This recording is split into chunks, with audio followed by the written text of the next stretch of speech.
Michigan Magazine is kept on the road by our many Michigan friends. Thunder Bay Resort, a destination for all seasons with special events and packages. Thunder Bay Resort in Hillman. Experience the beauty, artistry, and taste of northern Michigan. Come to Amish Country Natural Products on Mount Tom Road, north of Mile, just off M33. From arts and crafts to fresh foods and vegetables, all natural, all local, all good. Stop by and get acquainted with Amish Country Natural Products, 1454 North Mount Tom Road, Mile. Michiganders just can't get enough quilting. The pastime is filled with heritage and love. Passed down for generations, it creates a bond between the creator and the receiver. On today's show, we attend a quilter's retreat that was held at Thunder Bay Resort that not only drew enthusiasts of all skill levels from Michigan, but surrounding states as well. Join us as we wrap ourselves in the warmth of the retreat. But first, we return to a small, renovated one-room schoolhouse and adjoining studio near Grand Rapids, Michigan. It's the home and life of oil artist Randy Hendricks. His beautiful wildlife renderings inspired by what Randy sees out his own studio window and his basic love of wildlife worlds away. Join us as we share with you another trip down Michigan's back roads and into the lives of inspiring Michiganders. Cops and Donuts Bakery, downtown Clare. What began as a crazy idea among 9 police officers to purchase the historic Clare City Bakery quickly became an international phenomenon, carrying on a Michigan tradition with delicious donuts, pies, pastries, breads, original coffee, and more. Plus a full menu at the new adjacent Traffic Stop Diner. Downtown Clare, a winning combination. Cops and Donuts. Hale Hardware, your do-it center in Hale, Michigan. Much more than a regular hardware store, providing everything you need for whatever your project is, along with a knowledgeable sales staff to get her done. Serving northern Michigan since 1946. Hale Hardware, south of M65 at Ainsley in Hale. As we've traveled Michigan, our encounters with the state's inspired artists have become a natural part of our weekly schedule. When you think you've seen inspiration personified to the utmost by a Michigan artist, another one appears in your sights, with their own style and renditions of the life around them. One such artist is our next guest on Michigan Magazine, nationally known and respected wildlife and inspirational artist Randy Hendricks of the Grand Rapids area. Randy's oils, acrylics, and pencil renditions left us emotionally touched with its realism and detail. Randy's life is surrounded by inspiration from the home he lives in to the wildlife that congregate just outside the picture window of his studio, which is located in an adjacent building a few steps from his home. This is where we sat and visited with Randy, who told us his story of inspiration that led him from the world of computers to full-time artist. Randy, it's a pleasure meeting you. Hi, Barry. And we are in the country, in the Howard City area, rural area, and you live in a home that is a renovated schoolhouse, isn't it? Right. And you've been an artist with inspiration all around you out the window, wildlife artist for how long now? Professionally since 1996. Professionally, but it's been in your heart for much longer than that. Much longer. Yeah, since I was a little boy, I drew pictures and started painting when I was about 22. I was a draftsman out of high school and was a draftsman for about 10 years in the engineering field. And for about the next 8 years after that, of course, I came in with CAD systems and all the drawing boards went out the door, and so I had to adapt to the computer and ended up writing software programs for special machines. Oh my goodness. But I painted nights and weekends. As a love? Yeah, very much so, very much so. But suddenly you probably learned that there's a lot of people out there that were impressed with your work, which I am. I mean, when did you finally realize that you had a real talent? Well, for me, it didn't come real quick. A lot of people had to tell me. I felt I had a long way to go. I still do, but I would say probably I'd been painting and I had the first real success after about 11 years of painting. There was a lot of not so good pieces in those early years, but I stuck to it, and I had a real drive. That's one thing I always did, is I had a real drive, and I think a God-given eye for anatomy and accuracy and perspective, and so I just kept at it, and... You must have got some feedback from the people who actually saw your artwork and kind of inspired you to go on too. Family and friends were super. I mean, they were always there. Fellow workers where I worked, I'd bring my work and they'd critique it. And when I was on the road, I would, bring my paintings along and paint in the hotel while we were troubleshooting machines. And I got input from customers and things like that. And it made me work even harder and try even harder because I felt that it was coming along. But you did take that plunge into a full-time artistry, didn't you? I mean, that was kind of a hard thing to do, I bet. It was. In 1995, I went to an artist workshop out west in Jackson Hole at Jackson Lake Lodge, and there were 3 world-class artists out there giving this 1-week-long class. And they asked all the students to bring slides of their own work, and they would critique it. And my critique got a very high rating in the class, and at that point I realized it wasn't just family and friends, which are important, yes, but also people in the field who understood it and lived it were saying, we see something here also. And that was probably the pinnacle point, right, besides, answered prayer. yes. It really was a turning point for me. And my wife and my kids have always been great inspiration and always encouraging, hang in there, Dad, and Yeah. and Karen, my wife, was always there when the hard critiques came along. Go to a gallery and you get turned down, and there's also a lot of negative critique too. And I wouldn't call it negative, but it wasn't always hey, great stuff. It was Right. it was go back and try again. But instead of taking that negatively and not improving on it, I'd after a while, I'd think about what they said, and yeah, I could improve on that. I could do this, change that, and Take a negative into a positive. yes, and it really helped. It really I helped. see you have a deep love for nature. Very much. Did that come before your artistry, or was it Yes, just... yeah. When I was a little boy, we always laugh about it. 'Cause my brother and I are kind of opposite in some ways, but I would mend wild animals that were injured, little ground squirrels and birds and things that I found injured. I'd be bringing them back home and trying to mend them and fix them up and release them again. And I was never a hunter at heart. I had hunted and things, but I think that's really where it started, as I've always had an affinity for animals and wildlife. You do have an emotion in each picture. I mean, there's something there that really stirs the emotion in a person. I mean, it's not just a wildlife shot, per se. There's something there. I appreciate that. That's the important thing to me. And sometimes that's the hard thing to grab hold of, because that's an abstract thing, is getting into the character of the animal, be it a bird of prey or a songbird or an African cat or anything. They're all so different and they're all so diverse. And I think the important thing is to observe, and you can see the particularity of every individual type of species, as well as grasses and trees, and they all have their particularity. And if you stop long enough to pay attention, there's a lot of things you can gather from it. We talked about your wildlife interest, but you also do some inspiring portraits. Yeah. Tell us a little bit about your faith and your inspiration. Well, to me, that is the core of what I do. I believe that this is a God-given gift and talent. I'm not sure I understood that in the early years, because I had always drawn. But as time went on and things started growing and paintings were occurring, and things were coming out of them, and I thought to myself, this wasn't me. There was more to this. And I had a customer come through one of my shows, and he said to me, it really depends on your spiritual health to be able to do what you do here, to bring something to life, not just paint on canvas or paint on board, whatever. It goes deeper, actually getting into the character and that of a creature.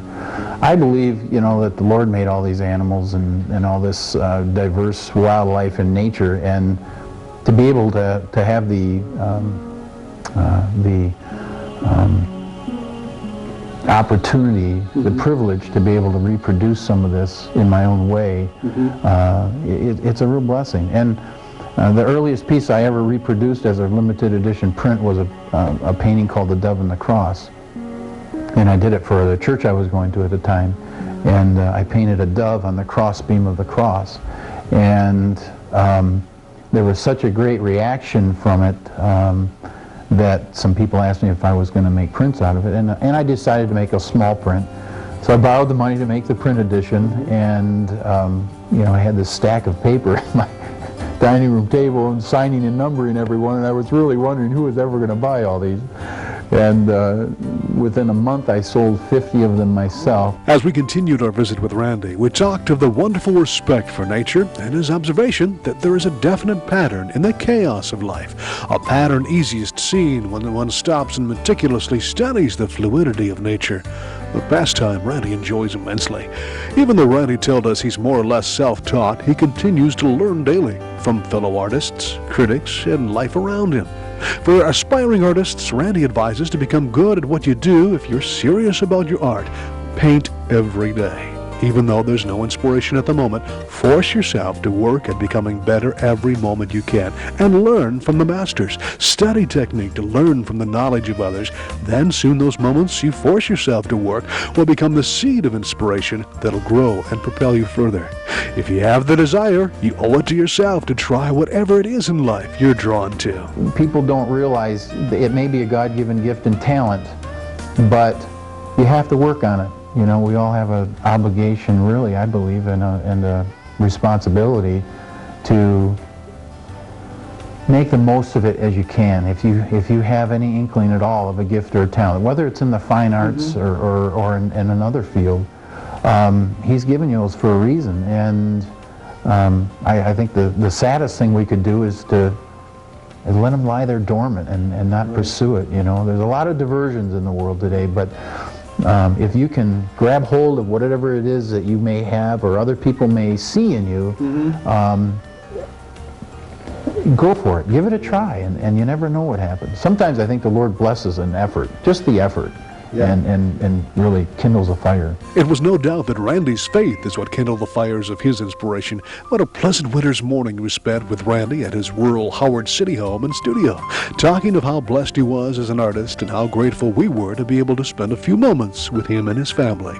And truly thankful we were for Randy's presentation of this limited edition prints of the Eastern Bluebird to the Michigan Magazine Museum. Randy Hendricks, another Michigan treasure along the back roads of Michigan's heartland. Program support provided by Thunder Bay Resort, offering a winter getaway where sleigh bells echo through dense hardwood forests. Guests can experience a search for the majestic and elusive elk viewed from horse-drawn sleighs, then return to a welcomed fire, gourmet dinner, and tales of the day shared over a glass of wine from nearby Stony Acres Winery. USA Today calls the sleigh ride at Thunder Bay Resort one of 10 great places to ride into a Currier and Ives, located in Hillman on Michigan's Sunrise Side. Clemix Sales and Service on Mapes Road, west of Mile, your complete recreational vehicle sales and service connection. Visit their beautiful showroom of new and pre-owned ATVs, lawnmowers, power equipment, snowmobiles, utility vehicles, and more. Clemix Sales and Service is also the home of the American-made Victory motorcycle line on display at Clemix on Mapes Road, Mile. The Michigan-made rebounding mailbox pole. Never again worry about the winter snowplow taking out your mailbox with this ingenious rebounding pole. Your mailbox takes a hit and keeps coming back year after year. Call now or visit their website, toughmailboxes.com. Remembering good times and great food, Frank and Lisa invite you to Tin Lizzie's in Mile for a blast back to the 50s and 60s when food was made from scratch, including home-ground Angus burgers. A full menu of great food and good memories await you at the new Tin Lizzie's of Mile. Now, today we're at the Thunder Bay Resort in the Hillman area, and with us is Pam Atkins, and we have got something going on here at the resort that's just incredible. And if anybody is in love with the world of quilting or it fascinates them, this is the place to be, isn't it, Pam? What's happening? Out here at Thunder Bay Resort, we offer quilters retreats and scrapbookers retreats. This weekend we have a quilters retreat. We have 65 ladies here visiting us. They're from all over the United States, and we have some Canadian gals visiting with us. We are here for 4 days to quilt, laugh, have fun, enjoy the good food at Thunder Bay Resort. We have vendors here that have brought some of their quilt shop items in to sell to our retreaters. Oh my, now this is something new for this area, isn't it? I mean, yes, it is. Quilting, how did you find out that quilting is such a popular attraction? Well, I personally have been a quilter for 24 years. I've done a lot of traveling in the quilt world, and I knew that, you know, things were out there. The quilt retreats were already set up here at the resort when I was hired. We just worked with getting the instructors to come in, getting the people to come in, getting them advertising. We advertise in several magazines. We do some of the big shows. We've vendored at some of the big quilt shows in Chicago and Cleveland, Columbus. A quilt show in Novi, just to get our word out and to let people know what's going on here at the resort. Yes. You know, quilting, I think, is a very personal thing amongst the artist and the actual quilter. How in the world, or why in the world, would someone want to come to a retreat? Is it an educational process, camaraderie? What's the big attraction? A little bit of everything. We offer a class. The girls are working on a class here this weekend. We also have an author, Jennifer Cheverini, who is from Wisconsin, who has written the Elm Creek Quilt series, a series of novels about a quilter's retreat in Pennsylvania. And she is here, and this afternoon at 4 o'clock she'll be doing a book reading from one of her newest book number 11. Wow. We're working on a project from one of her books. That's the class that we're teaching today. And they're here to take the class. Some of them choose the class, some of them just choose to work on their own projects. There's a lot of laughter, a lot of camaraderie. Last night when we had our check-in, everybody did a show and tell where they brought their own projects to show what they've been working on. There were so many really neat stories about why they made the quilts, for family high school graduations, for new babies. Every quilt that people make have a story, and it's just fun to listen to all their stories. And I'm sure there's going to be stories going back from this retreat. Well, you speak of a retreat now. When they get here, tell us what a typical weekend retreat would consist of here at the Thunder Bay Resort. At Thunder Bay, they check in on Thursday afternoon. Our first activity is a welcome dessert reception with wine tasting, with wines being served from the Stony Acres Winery over in Alpena. We offer, on day number 2, we have a breakfast and a pizza party in the evening. Day number 3, we offer breakfast and then our elk viewing gourmet dinner ride with the horse-drawn carriages back through the woods to see the elk, and then for the 5-course gourmet dinner with a little more wine tasting from Stony Acres Winery. Day number 4, they have breakfast. I do a trunk show and I show some of my quilts. I have about 30 quilts that I show and tell a little story about my quilts. And then they show some of their projects and then they go off. We have many people that have been repeat customers. They've come back to us a second time. So that's been fun, and a lot of times when they come back they bring family members with them or friends. A lot of our retreaters are here as mother-daughter weekends, sister weekends, best friend weekends, and spending time together. Yeah, quilting does bring people together, doesn't it? Yes, it does. Yes, it does. Each quilt, I understand from many of the quilts that we've seen throughout the years, there's a story behind each quilt. Yes, there is. Yes, there is. In my collection, I have quilts that I've made for my children's wedding gifts. I made a quilt for my parents' 50th wedding anniversary. And a lot of the people here have the same things. One of the ladies has quilts here she's made from her father's shirts. He passed away about 3 years ago, and she's making quilts from his clothing to give to her family members for Christmas gifts. So that's just something that a lot of people do.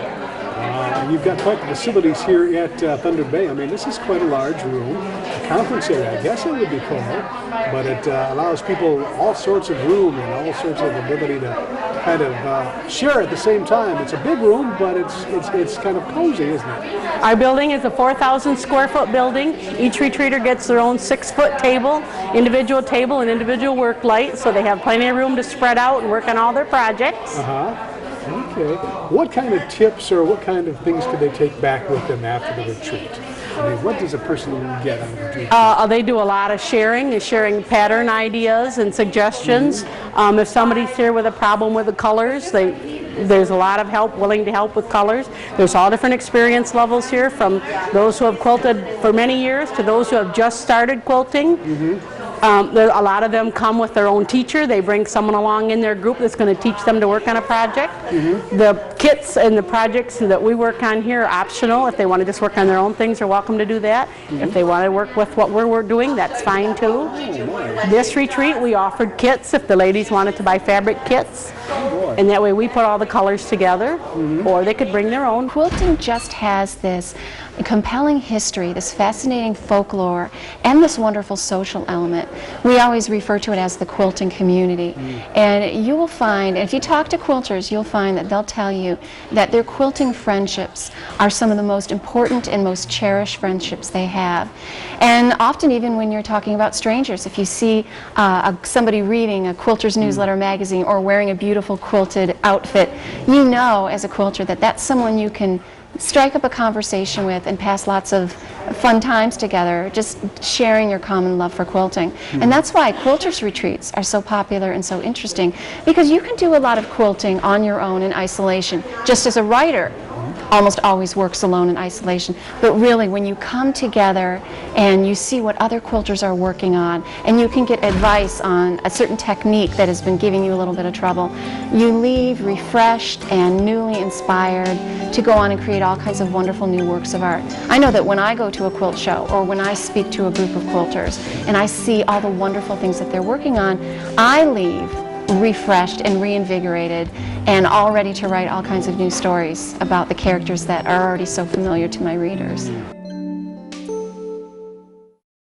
Vacation. Don't make the planning of it more than what you're trying to get away from. At northernmichigancabinrentals.com, you can choose from over 2,500 cabins, cottages, lodges, resorts, lakefront vacation home rentals, and more. Whatever experience you're looking for, from rustic to luxury and everything in between. No more rustling with telephone books. No more endless internet searches. Just one site with over 2,500 Northern Michigan destinations. northernmichigancabinrentals.com. Borch Healthcare of Rose City and West Branch, skilled nursing and rehabilitation facilities in beautiful northern Michigan. The Rose City facility is a leader in dementia care, specializing in the treatment and care for those with Alzheimer's. For more information or to schedule a tour, call us now. That's all for today's show. Our phrase of the day is Quilter's Retreat. Email it to us at iwatchmichiganmagazine@gmail.com for your chance to win big. Have a great day, and we'll see you here next week for another edition of Michigan Magazine. We'd like to thank all those that help keep Michigan Magazine on the road. Thunder Bay Resort, a destination for all seasons with special events and packages. Cops and Donuts Bakery, downtown Clare, a winning combination. Cops and Donuts. Shopping for that special person just got easier when you shop at Rose City Drug at 2640 North M33, just south of the Rose City city limits. You'll find gifts for everyone on your list from 1 to 100. Shop online or in person at Rose City Drug, Rose City. Rose Valley Winery on Beechwood Road in Rose City. See what thousands are raving about, creating a delicious variety of award-winning Michigan wines. Stop by and taste for yourself. The taste of Michigan is yours at Rose Valley Winery.